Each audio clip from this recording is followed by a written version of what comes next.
there was a group of researchers in Oregon who were working with children that had been apprehended away from their birth families due to abuse and trauma and had been placed into the state-run foster care system where they were being cared for by surrogate parents. Not just any foster parents, these parents had been trained in the art of growing up children with relationship at the core, so that these kids were getting marinated in this environment of safety, empathy, and warmth, while still having rules and boundaries and expectations and all of the things that make children feel safe and cared for, right? And what they did is they wanted to look at cortisol levels. And so these children had their cortisol levels analyzed, and their base levels, first of all, were very high. And secondly, when they responded to a stressor, their cortisol levels would shoot really high and then stay really high for a really long period of time before gradually tapering down to kind of regular base level.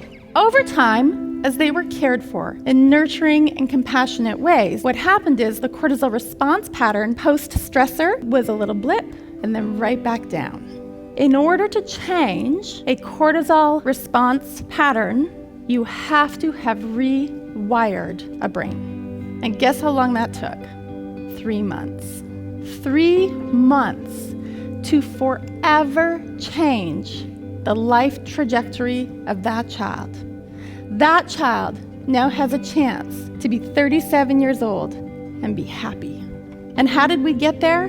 We got there through love. We got there through relationship. We got there through compassion. And so the answer for how you rewire your children's brains or wire them up in the way that nature intended from the get-go is that you have to hold their heart in your hands.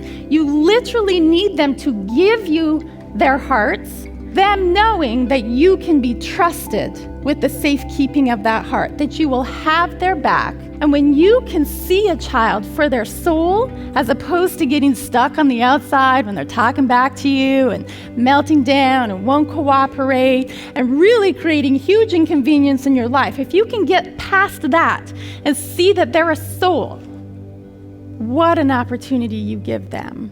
What a gift you give that child. What a gift you give this world, that you brought a being into it that gets to be seen and heard in that kind of way. If we could do that for every child, we would change the world.